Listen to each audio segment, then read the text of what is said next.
Druga taka sprzeczność, taki konflikt, który organizował moje życie, to jest konflikt między dwiema pasjami, które były moimi. Z jednej strony pasja polityczna i z drugiej strony pasja poznawcza i można powiedzieć naukowa.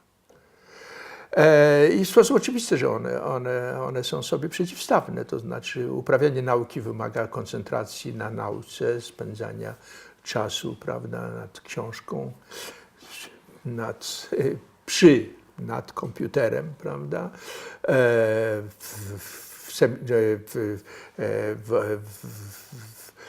formą istnienia jest seminarium, jest konferencja, są wykłady.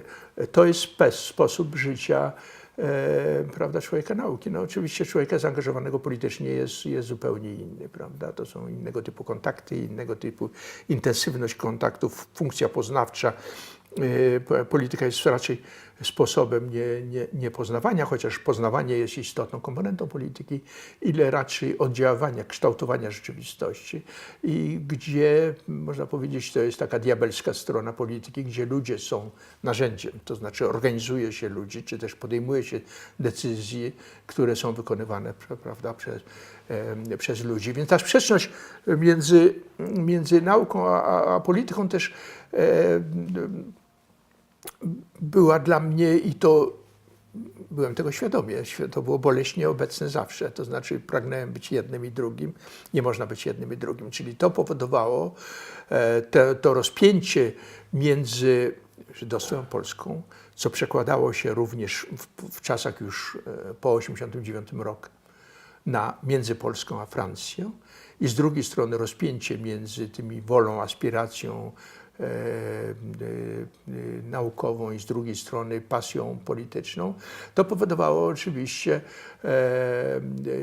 różnego typu nieuchronne frustracje, to znaczy taką niemożność pełnego realizowania się w kategoriach psychologii indywidualnej, w żadnej dziedzinie. To znaczy, że zdaję sobie sprawę, że to może być interesujące w kategoriach, ale to jest kategoria raczej rozrywki, sposobu. Natomiast z punktu widzenia osiągania celów, a ja mówiłem od początku, że zawsze bardzo poważnie traktowałem to, co robi moje zaangażowania, to było równocześnie